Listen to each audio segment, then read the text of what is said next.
Bismillahirrahmanirrahim. Assalamualaikum warahmatullahi wabarakatuh.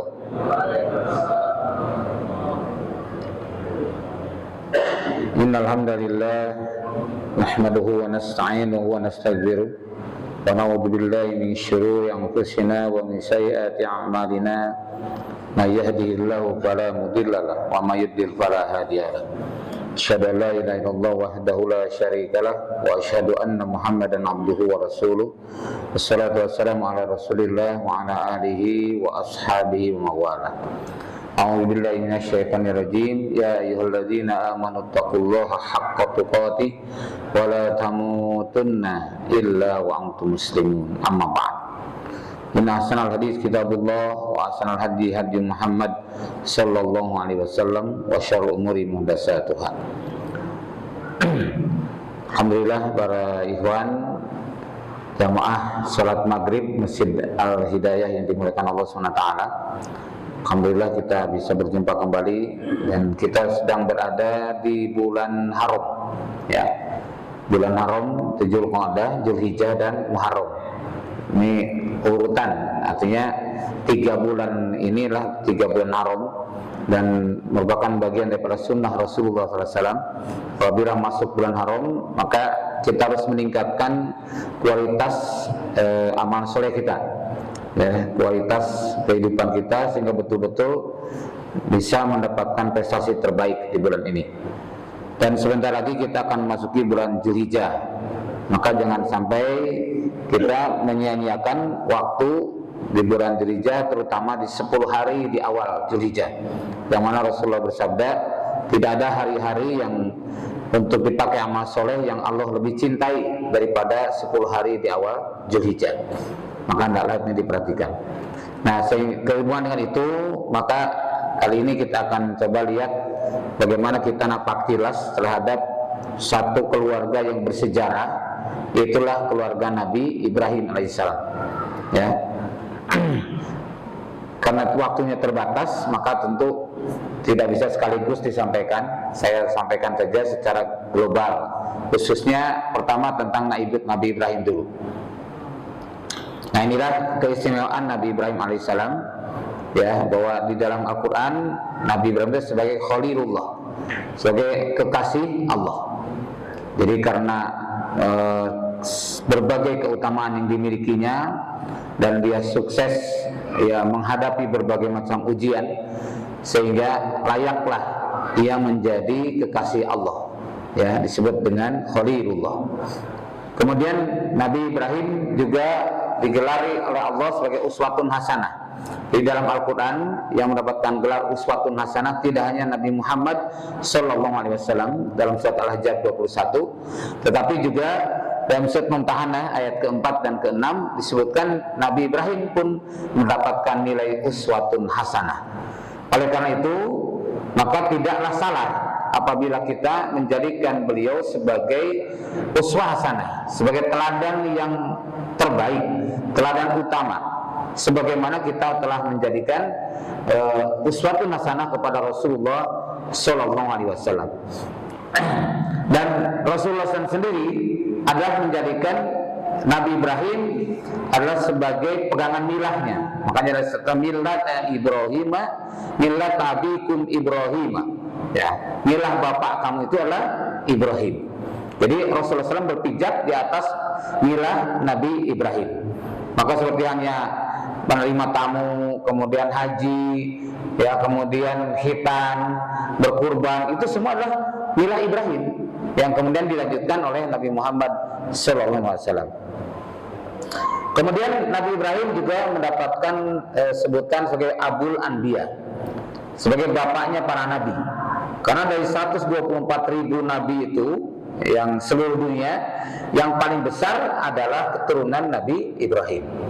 Jadi dari Nabi Ibrahim punya 2 putra, namanya Yakub, namanya Ishak sama Ismail. Ya, dari Ishak, Yakub, Yusuf, Ayub terus sampai para Nabi Isa alaihissalam, itu para nabi banyak sekali itu. Sedangkan dari Nabi Ismail tidak lagi turun nabi kecuali Nabi Muhammad sallallahu alaihi wasallam setelah 19 keturunan. Jadi dari Nabi Muhammad bin Abdullah bin Abdul Muttalib bin itu sampai Nabi Ismail itu yang keturunan ke-19. Lalu dari Nabi Ibrahim yang ke-20. Ya, Nabi Muhammad SAW itu turunan ke-20 dari Nabi Ibrahim alaihissalam. Nah, itu. Maka Nabi Ibrahim disebut Abul Anbiya karena banyak sekali para nabi yang merupakan keturunan dari beliau. Nah, itu disebutkan dalam surah Al-Baqarah ayat 128 dan surat Ibrahim ayat 35 sampai 41.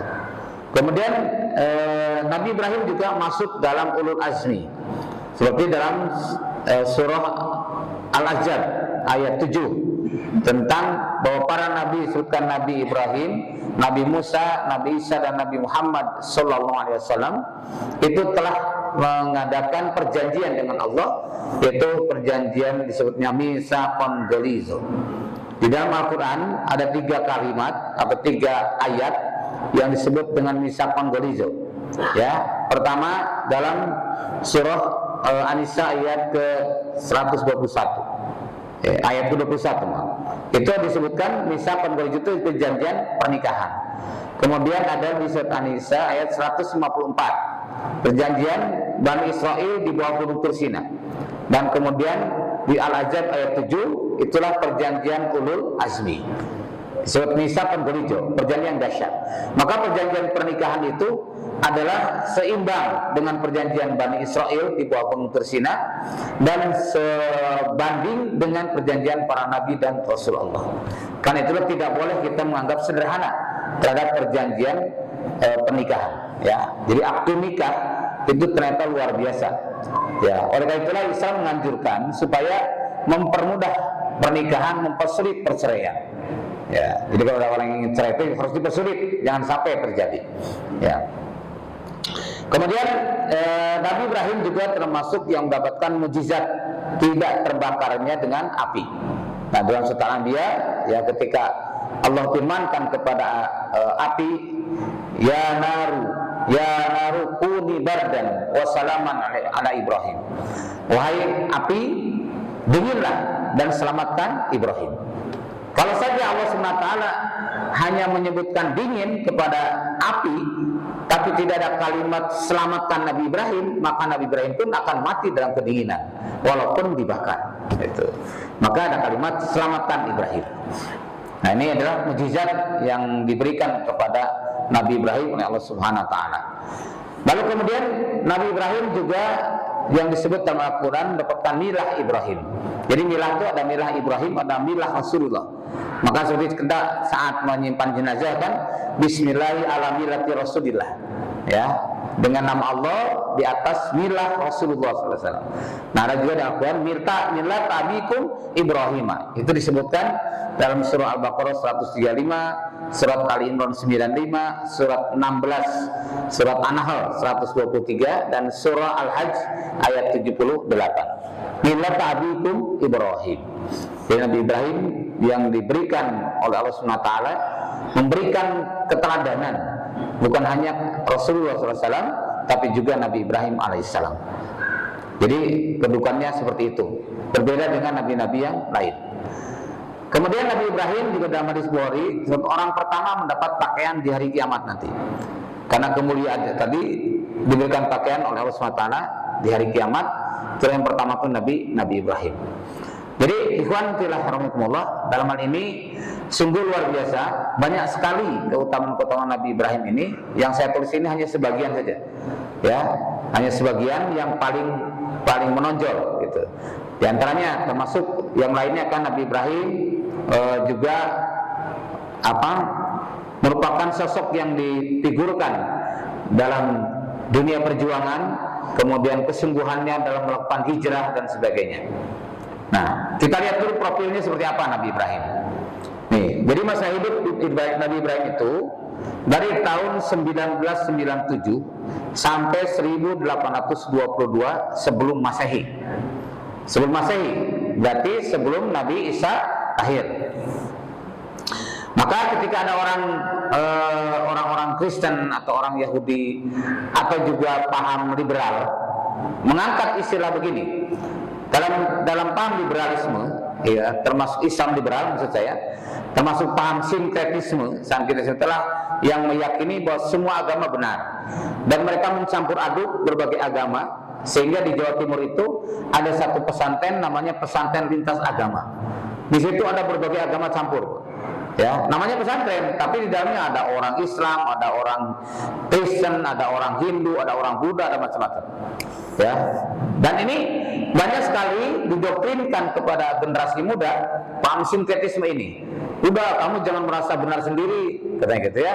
Nah, bukan hanya Islam yang benar itu, semua agama juga benar. Nanti di surga kita akan berjumpa dengan orang-orang baik dari berbagai agama. Setuju tidak? Setuju tidak, Pak? Nah, jelas ini bertentangan dengan akidah Islam. Di Al-Quran sudah jelas, inna dina indallahil Islam. Sesungguhnya agama di sisi Allah adalah Islam. Di Ali Imran 19. Di Ali Imran 85-nya, wa may yabtaghi ghairal islami dina fala yuqbala minhu wa huwa fil akhirati minal khasirin. Siapa yang mencari agama selain Islam tidak akan diterima daripadanya. Betapapun banyaknya amal yang dia lakukan, tapi kalau tanpa Islam tidak akan diterima insyaallah azza wajalla. Wa huwa fil akhirati minal khasirin, dan di akhirat dia termasuk orang yang rugi. Jadi jangan kita mendahulukan perasaan. Masalah keyakinan itu Allah sendiri yang dia utamakan. Jadi jangan gimana sih kamu tega amat, kan itu juga saudara sebangsa, masa dianggap mereka yang masuk neraka hanya kamu masuk surga katanya. Nah ini masya Allah ya. Jadi hal semacam ini sering terjadi. Inilah paham sinkretisme digulirkan banyak oleh paham-paham liberal untuk supaya generasi muda memahami Islam itu dipahami bahwa kalau kita menganggap hanya Islam yang benar itu ekstrim katanya. Ya, itu fanatisme golongan, berbagai macam. Ya, jadi paham toleransi yang kebablasan disampaikan.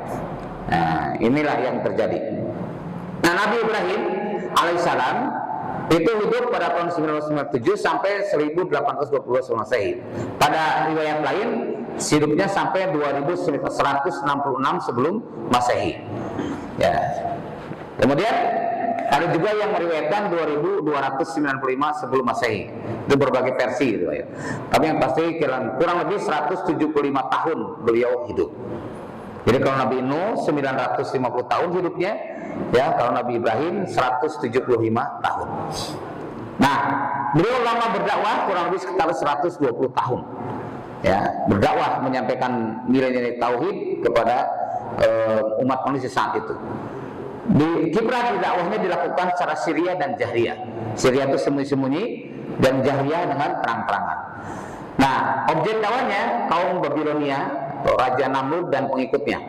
Kemudian pengikutnya adalah kaum Kaidan, ya, Kaidan di kerajaan. Jadi ada kaum Kaidan di situ, dan itulah di kerajaan Babilonia itu ada namanya kaum Kaidan di Irak, ya. Itulah yang jadi pengikut Nabi Ibrahim. Nah, respon keluarga Nabi Ibrahim itu anak dan istrinya itu mendukung penuh. Ya, berbeda dengan Nabi Nuh. Nabi Nuh kan istrinya dan anaknya dan sebagian anaknya, satu anak terutama Kanan, itu adalah menentang pada Nabi Nuh. Dan sedangkan Nabi Ibrahim adalah memberikan dukungan penuh kepada dakwah beliau. Musuh Nabi Ibrahim ya Raja Namrud dan pendukungnya. Nah, bentuk pertolongannya termasuk tadi selamat dari api, adanya air Zam-Zam dan sebagainya. Nah, sekarang kita lihat hikmah di balik peristiwa. Proses pencarian Tuhan. Jadi beliau itu sebelum mendapatkan keyakinan bahwa Allah SWT tidak bisa digambarkan dalam sebuah makhluk, tidak bisa digambarkan dengan bulan, dengan bintang atau dengan matahari, maka ada wajah wajhiya lilladzi fataras samawati wal ardh. Ya, itulah Nabi Ibrahim. Ya. Kemudian setelah melalui proses, pertama akan melihat bintang, dianggapnya itu adalah ini yang harus disembah, milik Tuhan. Ternyata hilang. Nah, kemudian sekian waktu kemudian lihat bulan, kayaknya ini yang lebih besar daripada bintang. Tapi ternyata hilang juga. Ya, maka Nabi Ibrahim kan saya tidak akan menyembah sesuatu yang hilang, artinya yang tidak tetap kekal gitu. Nah kemudian yang terakhir lihat matahari, oh ini yang paling besar nih, ini pasti ini yang dimaksud dengan Tuhan.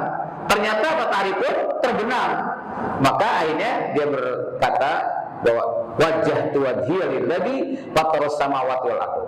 Aku menghadapkan wajahku pada yang menciptakan langit dan bumi. Nah, jadi itulah akhirnya bukan bintang, bukan bulan, bukan, tetapi yang harus saya sembah yang menciptakan bintang, bulan dan matahari. Gitu. Jadi proses ini sebuah kebenaran begitu. Ya, mohon maaf saya tak habis binikmah. Saya pun dulu seperti itu Pak. Ya pindah-pindah gitu ya pemahaman tuh dari begini, dari A, dari B, dari C terus sampai ini berada sekarang ya dengan pemahaman yang mungkin berbeda dibandingkan dengan 30 atau 40 tahun yang lalu.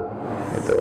Tapi itu semua proses dan kita harus menyadari jangan kita menjadi orang yang jumud. Orang yang jumud itu orang yang padat, yang tidak berubah, tidak mencair, gitu ya. Maka kita harus berusaha, kalau ini gelas, ya, kalau kita mau ngisi air, jangan dipenuhin, jangan penuh segini, karena nanti kalau diisi penuh, akan dikasih air itu akan meluap. Maka setelah siapkan gelas itu agak tempat untuk menerima dari yang lain. Ibarat seperti itu. Begitu pula pemikiran kita.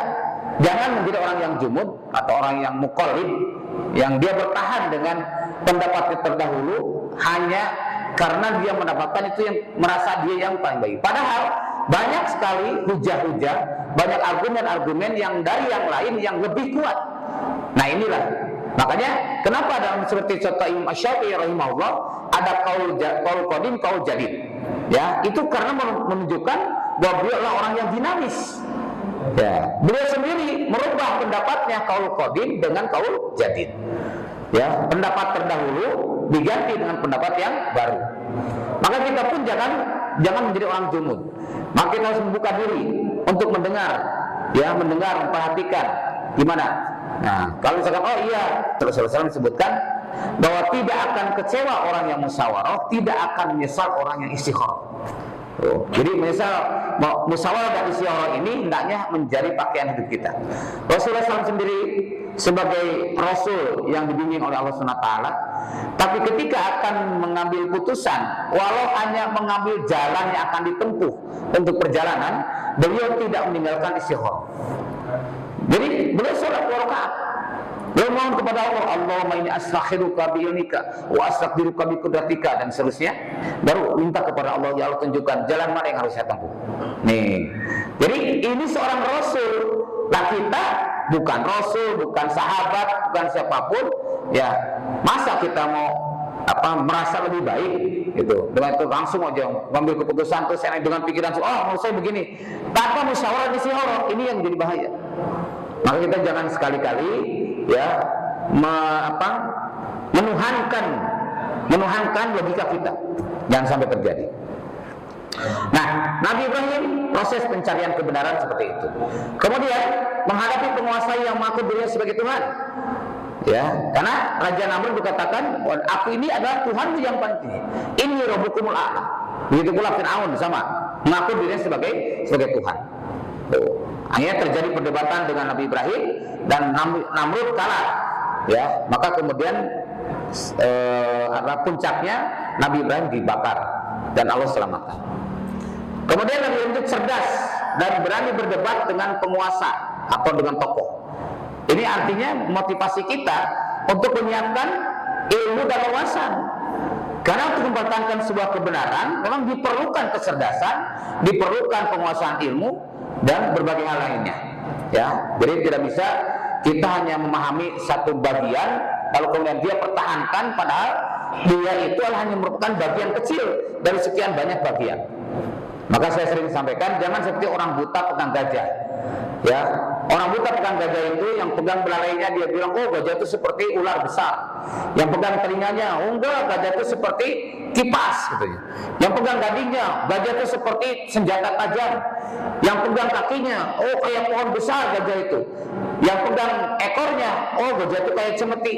Karena orang buta hanya itu yang dipegang. Nah kita menjadi orang melek harus melihat dari ujung belalai sampai ujung ekor. Maka Maka disinilah keterbukaan dalam berpikir, keterbukaan dalam kita mengambil wawasan, mencari dan menggali, tidak pernah berhenti untuk mencari ilmu. Nah, kemudian kepasrahan totalitas kepada Allah. Ya, Nabi Ibrahim sampaikan inna sholati wa nusuki wa mahyaya wa mamati lillahi rabbil alamin. Ini karena luar biasa. Dan selalu husnudzon, ridho atas putusan Allah. Coba kalau kita merasakan atau mengalami proses seperti Nabi Ibrahim alaihissalam, misalkan disuruh meninggalkan istrinya, ya, sama putranya di satu lembah yang tidak ada kehidupan sama sekali.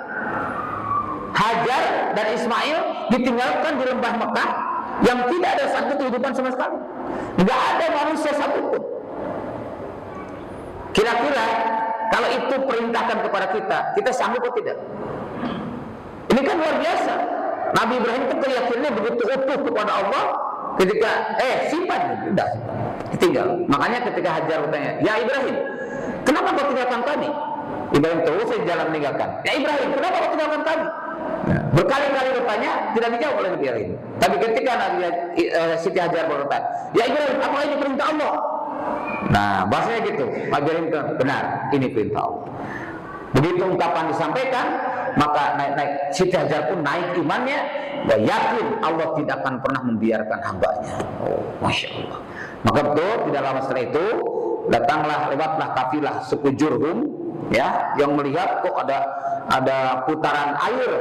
Wah, ini mesti putaran burung, ini mesti ada air di situ. Maka disampaikan ternyata betul di situ ada Hajar dan Ismail yang sedang berada di dekat sumur Zam-Zam. Maka dianggaplah sumur Zam-Zam ini miliknya. Lalu kemudian dia menukar makanan dengan meminta air. Dari situlah awal kehidupan di kota Mekah dimulai dari suku Jurhum dengan pengawalan tadi dari Siti Hajar dan Ismail. Sekian tahun kemudian, ya, Nabi Ibrahim kembali ke Mekah dari Palestina. Ternyata sesudah melihat Nabi Ismail dalam keadaan sehat walafiat, segar, gitu ya. Kemudian tiba-tiba Allah perintahkan supaya disembelih. Coba kita bisa bayangkan, ya, kita bisa anggap itu luar biasa pengorbanan. Kita ini jangankan pengorbanan berupa anak kandung kita yang kita rawat sejak kecil, ya. Kita disuruh berkorban sedikit saja, kasih aja 1 ekor kambing, yang padahal kita mampu memberikannya. Tapi kita lebih mengutamakan selera daripada keimanan kita. Betul tidak? Banyak kan orang yang tidak mampu berkorban tidak berkorban. Banyak nggak? Banyak, Pak. Dalam hal ini ada hadis mauquf, ya, dari asarnya Ibnu Abbas menyatakan barang siapa yang diberikan kelapangan lalu tidak memberikan kurbannya, fala taqrabana musholana, maka janganlah mendekati tempat sholat kami. Masya Allah. Ini kan suatu yang luar biasa. Jadi aib. Kalau kita diberikan kemampuan oleh Allah, tapi tidak mengeluarkan kurban, padahal kita mampu, maka itu termasuk aib. Kita bisa masuk kategori orang-orang yang lebih mengutamakan hawa nafsu daripada keimanan kita. Nah ini, jadi mari kita bercermin kepada Nabi Ibrahim alaihissalam yang begitu sungguh-sungguh dalam berkorban, ya, dalam berkurban. Nah, berkurban artinya pendekatan kepada Allah sampai merelakan apa yang paling dicintainya, termasuk anaknya sendiri. Nah, kemudian berbagai atau sebagai suatu hasanah, Nabi Ibrahim itu semangat mencari ilmu dan kebenaran sejak kecil. Ya, jadi sejak kecil beliau rajin mencari ilmu dengan tetap berbakti pada orang tua walaupun beda keyakinan. Nih, masya Allah ya, walaupun beda keyakinan tetap berbakti pada orang tuanya walaupun bapaknya Azar itu adalah musyrik. Sabar menanti keturunan. Ya, berdasarkan tadi kan usianya 175 tahun. Nabi Ibrahim itu berdasarkan beberapa riwayat sekitar 70-an tahun baru punya anak. Ya, punya anak Ismail itu. Jadi sudah lanjut gitu ya. Nah, kemudian memuliakan tamu. Jadi Nabi Ibrahim termasuk yang dijadikan contoh dalam Islam dalam memuliakan tamu. Diawali dari siapa? Dari Siti Hajar tadi. Siti Hajar menerima tamu suku Jurhum. Ya, itu diawali dari situ. Nah, kemudian juga Nabi Ibrahim juga sering menyampaikan hal ini di dalam, seperti termasuk kedatangan para malaikat.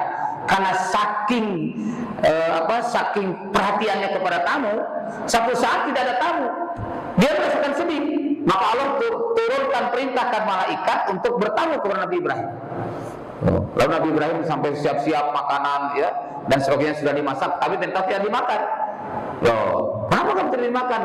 Akhirnya ia terus terang bahwa dirinya adalah utusan Allah untuk menyampaikan kabar gembira bahwa Nabi Ibrahim akan punya anak. Masya Allah. Nah inilah, jadi rela berkorban, ya, mendidik generasi sukses, mendidik generasi penerus, husnudzon dan ridho kepada putusan Allah. Mengukir sejarah dengan tinta emas, itulah disebut dengan millata Ibrahim. Nah, sekarang kita lihat figur Nabi Ibrahim sebagai suami dan ayah. Ya, untuk kali ini pertama adalah Nabi Ibrahim itu mengutamakan istri yang solihah. Ya, jadi sampai satu saat pernah Ismail putranya juga mendapatkan istri yang tidak solihah, suruh diganti. Kenapa? Karena sangat berpengaruh kepada keturunan. Nah disinilah kenapa Nabi bersabda bahwasanya seorang dinikahi itu adalah karena beberapa faktor. Ada 4 faktor kan. Pertama li jamaliha, karena kecantikannya. Yang kedua li maliha, karena hartanya. Yang ketiga li nasabiha, karena keturunannya. Yang keempat li diniha, karena agamanya. Fadfar bidzati din taribat yadaka.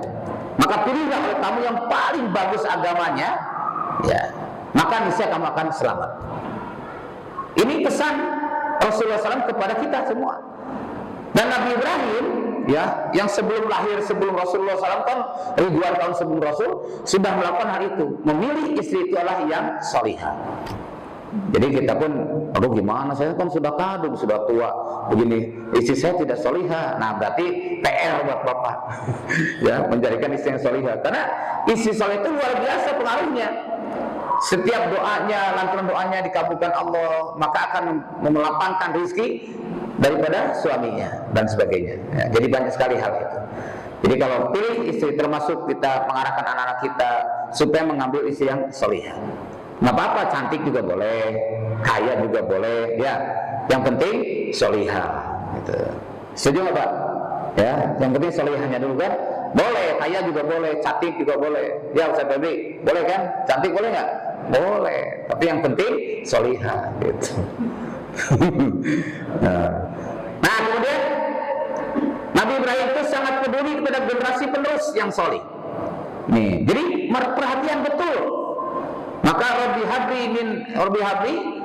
minas solihin. Ya Allah, berikan keturunan kepadaku dari orang-orang yang solih. Itu bahasa Nabi Ibrahim. Maka Allah berikan Nabi Ismail. Ternyata Masya Allah, luar biasa kan Ismail itu kesolihannya, sangat menonjol gitu, dibandingkan anak-anak yang segenerasinya. Maka dari keturunan keturunan Ismail inilah lahirnya Nabi terbaik, Nabi yang paling dimuliakan, dirahmatan lil alamin, itulah Nabi Muhammad SAW. Karena lahir dari keturunan yang terbaik. Maka keturunan Nabi Ismail itu tidak ada lagi Nabi kecuali Nabi Muhammad. Jadi menyelesaikan permasalahan umat saat itu cukuplah dengan orang-orang yang soleh, tidak harus turunkan Nabi gitu ya. Kalau kita sekarang udah sama mantri aja, tidak harus sama dokter spesialis gitu ya. Nah, jadi makanya ketika ada dialog salah seorang khatib di Palestina, dialog dengan salah seorang tokoh dari Zionis Israel. Nah, orang Zionis bilang gini, apa katanya, kamu tuh kan cuma satu nabi, kami ini banyak nabi katanya. Jadi masyarakat Bani Israil itu lebih mulia daripada kami, dari kepada kamu orang Islam. Nah, terus kata khatib ini bilang gini, coba kamu lihat katanya, kalau satu kaum atau satu komunitas lebih banyak didatengin dokter, kira-kira bagaimana kaum itu? Apakah kaum yang sehat atau yang sakit? Nah, jelas orang yang sakit.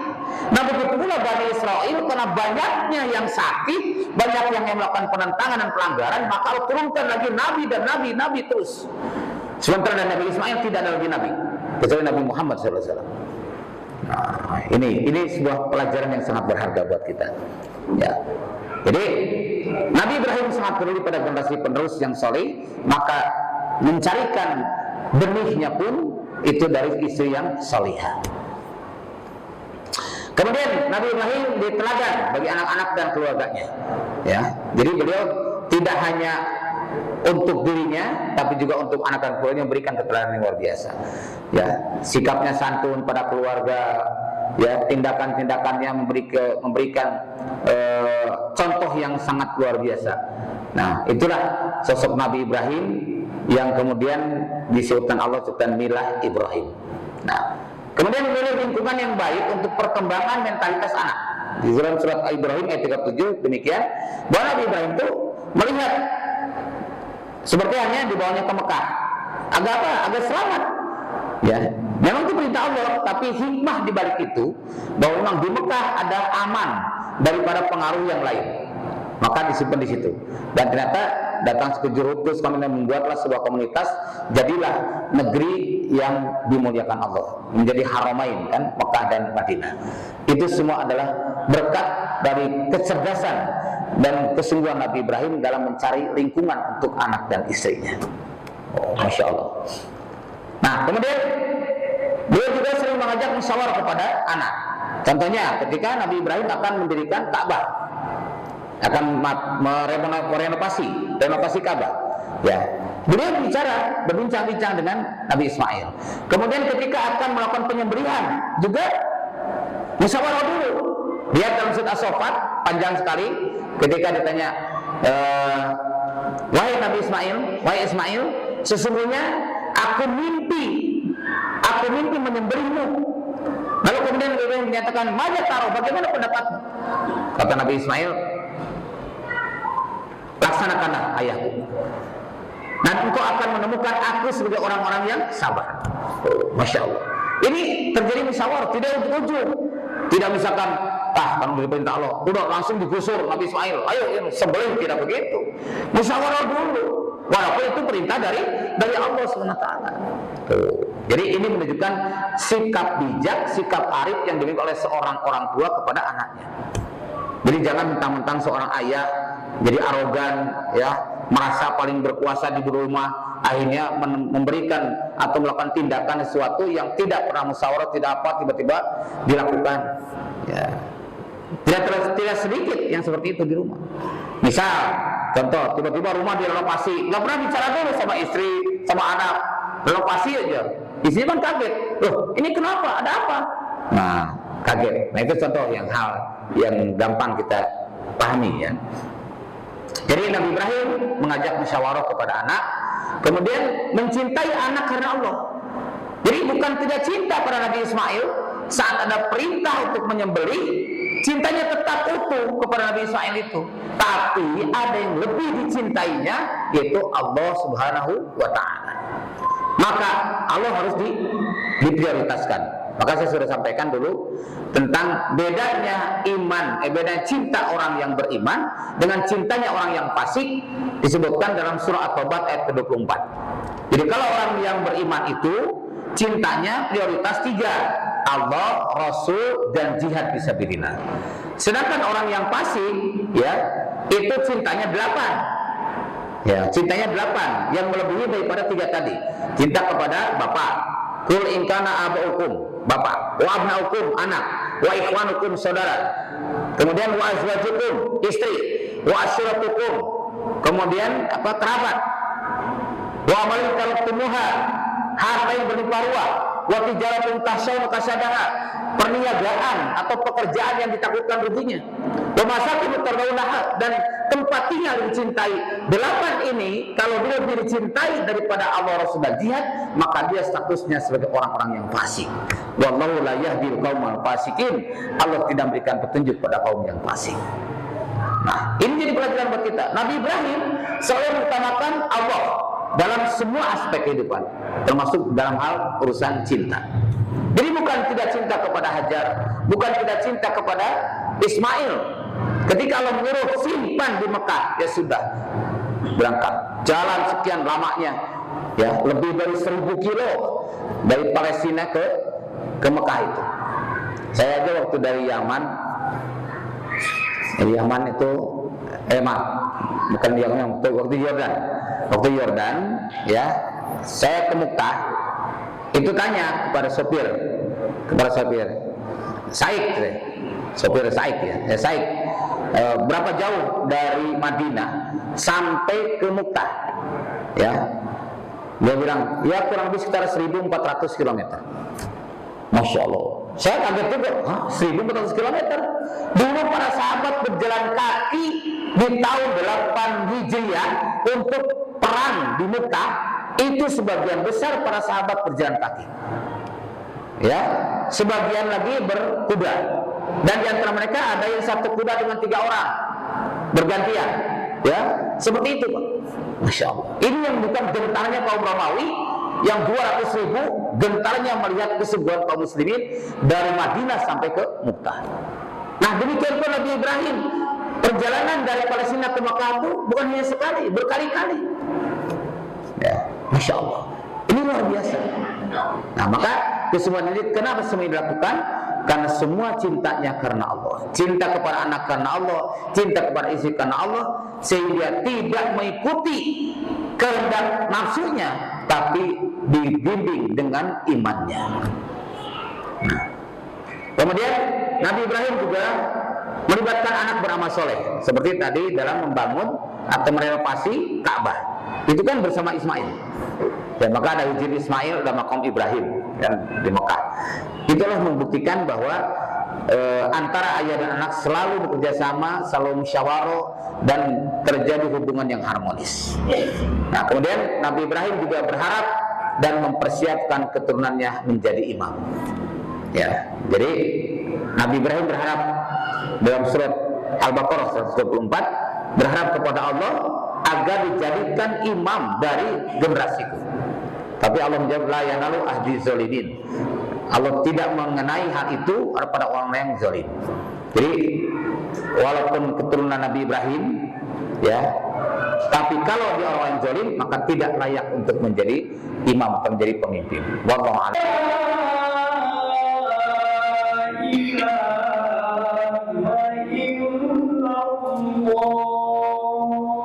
La ilaha illallah. Allahumma rabb hadhihi da'wati was-salatul qa'imah.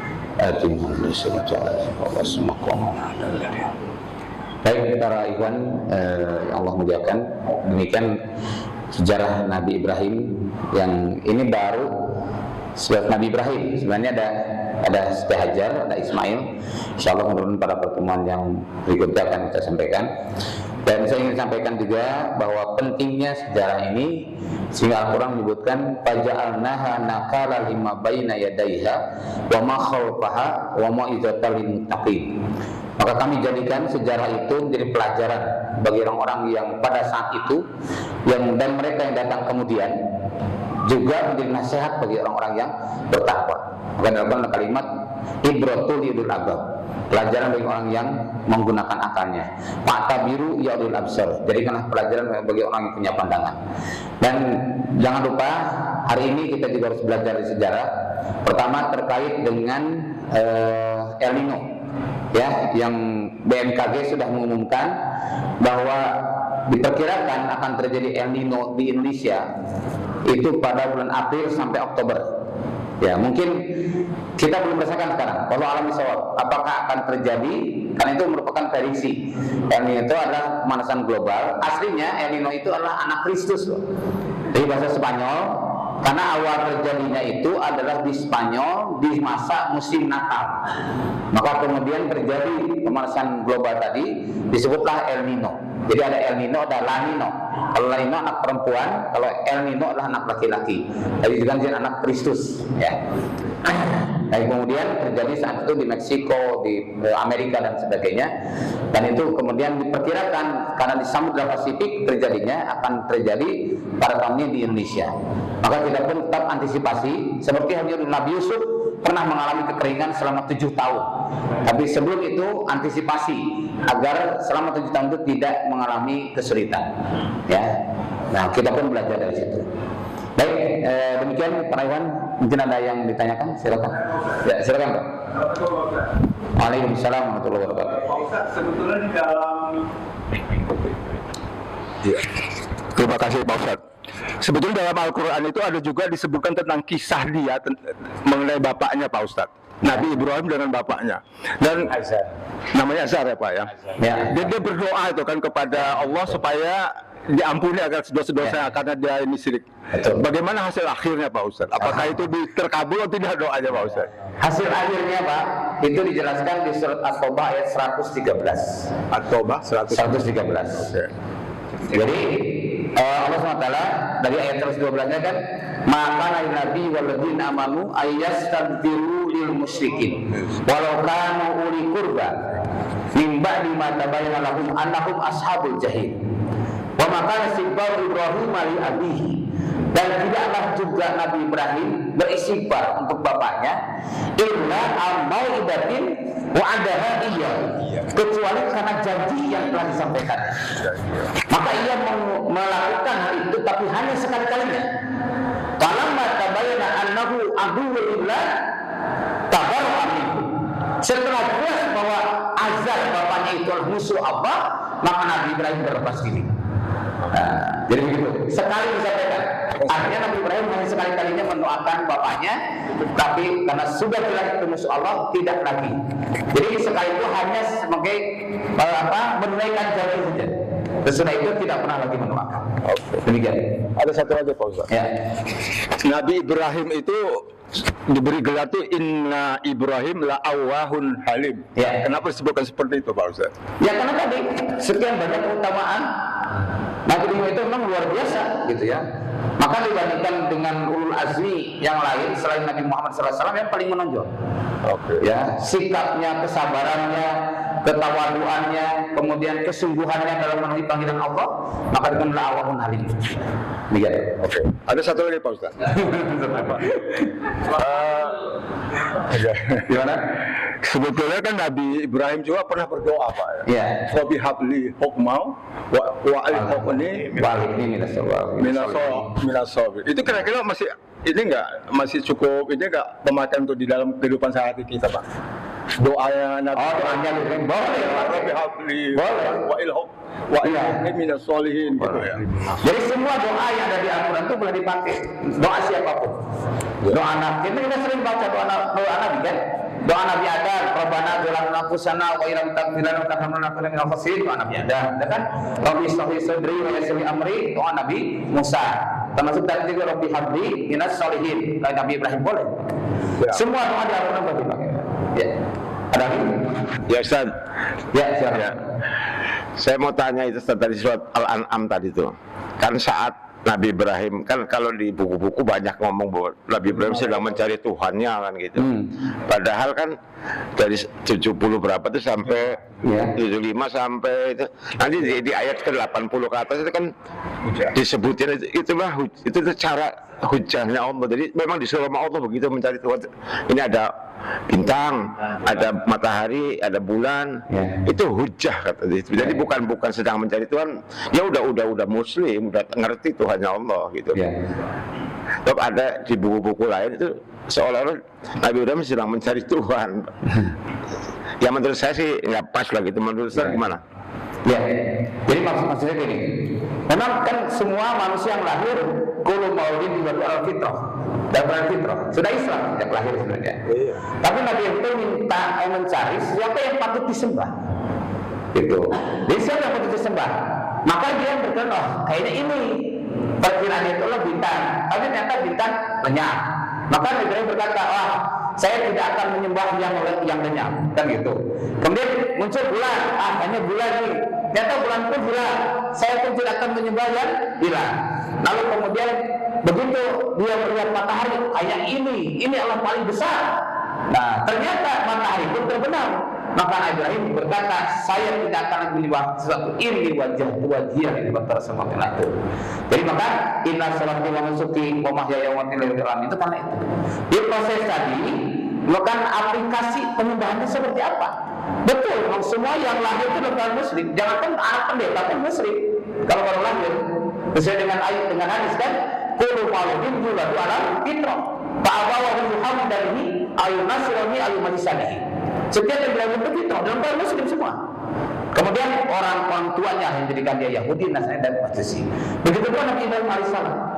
Ya, jadi ketika lahir dia jelas muslim, semua muslim.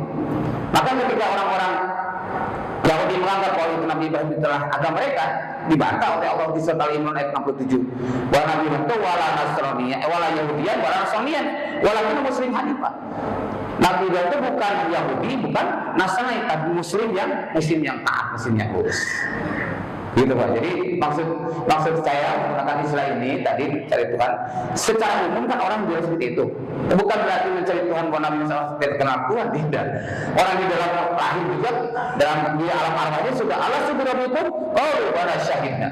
Gitu. Tapi maksudnya adalah mencari yang patut disembah. Ya, yang patut disembah siapa? Tapi ternyata ditampakkan mulai bintang, mulai matahari, mulai bintang, bulan, matahari, dan ujungnya adalah beliau sampaikan wajah wajhiyah lillazi fatar samawati wal ardh. Ya maksudnya ceramah kepada umat. Ya. Saat itu ceramah ke umat, coba yuk kalian melihat bintang ini. Padahal ini bukan begitu, itu hujan. Iya. Rasulullah Allah begitu. Di 80 berapa itu baca aja. Iya, iya. Itu mesti aja. Bukan Nabi Ibrahim mencari, udah tahu Nabi Ibrahim. Jadi ceramahnya dia aja. Oke, siap. Ya, baik. Jadi kalau kita lihat ayat seperti itu aja. Intinya bahwa Nabi Ibrahim memang melihat bintang itu, melihat bulan itu, melihat matahari itu, dan kemudian beliau sampaikan bahwa ini adalah bukan yang patut disembah, karena yang patut disembah adalah yang menciptakan mereka semua. Satu lagi Pak Ustaz. Ya. Sebentar aja jawabannya. Kalau nggak salah tuh Nabi Ibrahim itu pernah meminta kepada Allah bagaimana caranya menciptakan manusia atau makhluk hidup gitu. Ya. Oh, gitu. Ya. Itu kira-kira. Jadi Nabi Muhammad ditanya oleh Allah, kenapa kamu memang ragu dengan aku? Dia Rasul, ya Allah tidak. Lihat mainan qalbi untuk menenangkan hatiku. Maka kata Allah, sudah kalau gitu ambil 4 ekor burung. Lalu potong-potong, ya, dicacah. Kemudian kamu simpan di 4 bukit. Setelah itu kamu panggil mereka semua.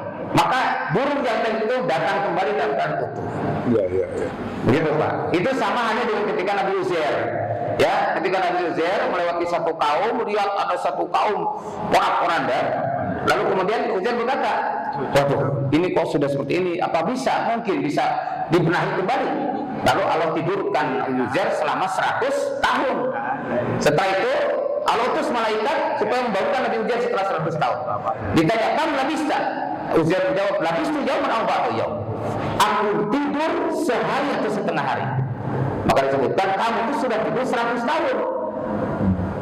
Unzur ila ta'amika wa syarabika lam yatasana. Coba kamu lihat di sebelah kamu. Itu makanan dan minummu tidak tersangka. Wah, ini benar berarti cuma 100 hari dan begitu. Unzur ila ta'amika, perhatikan oleh kamu ternyata kalau dia tinggal tulang belulang. Nah, baru yakin bahwa dia ditidurkan sudah 100 tahun. Lalu kemudian Allah ciptakan kembali keledai itu menjadi keledai utuh semua menuju dari tulang pokok atau sumbernya dan menjadilah satu ekor keledai utuh seperti semula. Ini apa? Sebuah pelajaran buat kita. Hari ini umat Islam terpecah belah, maka bukan perkara mustahil umat Islam bersatu. Jadi kalau ada orang yang frustasi dengan berjuang, ya, ngapain ngajak-ngajak bersatu? Udah nggak akan mungkin bersatu. Umat Islam itu sudah terpecah belah begini. Ini orang frustasi itu. Jangan diikuti. Ya, karena Allah berfirman, walau sya'allah atau walau sya'arabbuka la ja'alna nasa ummatan wahidah. Sekiranya Allah menghendaki akan jadikan manusia jadi umat yang satu. Coba bertanya pada diri kita. Mungkin Allah mempersatukan kaum muslimin? Tidak ada yang mustahil. Kalau Allah menghendaki akan disatukan. Walau yazaluna mukhtalifin, tapi mereka senantiasa berselisih, bersengketa, bertengkar. Illa marrahimah rabbuk, kecuali orang dapat rahmat dari Allah. Inilah makna hadis al-jama'atu rahmatun wal furqatu azabun. Al-jama'atu rahmat dan perpecahan itu azab. Maka tidak ada kata mustahil. Ya, dan bagi Allah, nah, seperti contoh dalam surah Yunus, tadi surat Hud ayat 18 dan 19. Di surah Yunus ayat 99, Allah berfirman, walau sya'arabbuka la amana mangkul abikulhum jami'an. Kalau sebenarnya Allah menghendaki akan diimankan seluruh manusia di muka bumi. Tuh. Kenapa? mudah bagi Allah. Dia katakan kun fayakun, jadi maka jadilah. Apa anda tu'minu nasa hatta yakunu mu'minin? Apakah kamu akan memaksa manusia untuk beriman? Wa ma kana nafsin an tu'mina illa bi'idznillah. Tidak akan beriman manusia kecuali dengan izin Allah. Ya, jadi jangan pernah berputus asa, jangan pernah kita berkecil hati, terus berjuang. Ya, menegakkan kalimat Allah termasuk mengajak umat untuk bersatu. Jangan sampai kita terprovokasi oleh orang-orang yang berusaha untuk memecah belah terus kaum muslimin. Wallahu a'lam bishawab. Demikian wa'alaikum ya bisabihat subhanakallahumma wa bihamdik asyhadu an la ilaha illa anta astaghfiruka wa atubu ilaik walhamdulillahi rabbil alamin. Assalamualaikum warahmatullahi wabarakatuh.